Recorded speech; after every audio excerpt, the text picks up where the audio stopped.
Now I call upon the last, though not the least speaker, his comrade Keith Bennett, a long-standing friend of China, a prominent leading figure in the hands of China, and a great friend of our party. It's my pleasure to call him.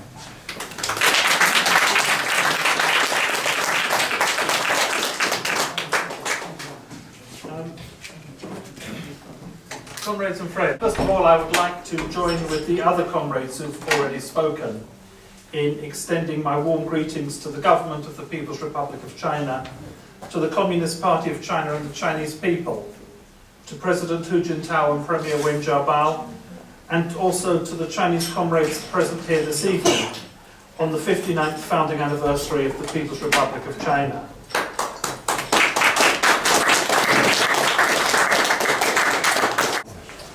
Now, 59 years represents a considerable period in the life of a person, but in historical terms, it is just a moment, especially when one is talking about the world's longest continuous civilization of more than 4,000 years, as one is in the case of China. Now, in 1839, as Mohammed Arif mentioned, British imperialism declared war on China after a patriotic official, Commissioner Lin Zezou, enforced the ban on the import of opium by burning a large quantity in public.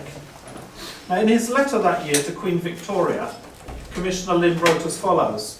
He wrote, "We find that your country is 60 or 70,000 li from China, yet there are barbarian ships that strive to come here for trade for the purpose of making a great profit. The wealth of China is used to profit the barbarians. That is to say, the great profit made by barbarians is all taken from the rightful share of China. By what right do they then in return use the poisonous drug to injure the Chinese people? Even though the barbarians may not necessarily intend to do us harm, yet in coveting profit to an extreme, they have no regard for injuring others. Let us ask, where is your conscience?" Comrades, where indeed?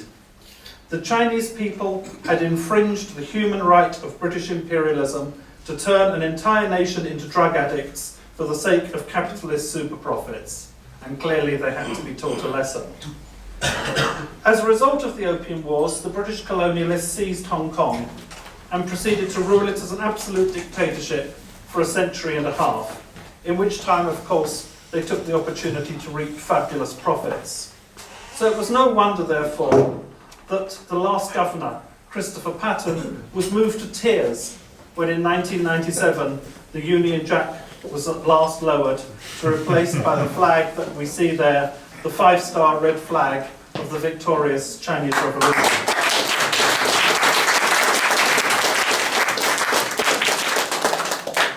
So from the mid-19th century, China was in every respect a ruined and a humiliated nation. Every imperialist power, as other speakers have said, helped themselves to a share of the loot. Tsarist Russia encroached in the north. The Kaiser's Germany helped itself to Shandong province, and so on. Meanwhile, the overwhelming majority of the Chinese people, the peasantry and the infant working class in particular, groaned under the stifling and crippling oppression of imperialists, landlords and warlords. When, inspired by the Great October Socialist Revolution, in July 1921, some 13 delegates, representing just a little over 50 members, gathered in Shanghai to found the Communist Party of China, their task must have appeared overwhelming. Indeed, only if one attempts to grasp the enormity of the degradation of the country and the misery of her people can one hope to appreciate the full import of Comrade Mao Zedong's words that we've already heard quoted tonight when he proclaimed the founding of the People's Republic to the world and said, "The Chinese people have stood up." Around this time, Comrade Mao also said that the revolution opened the door to the ideal society of the future, but that to translate that ideal into reality would require hard work.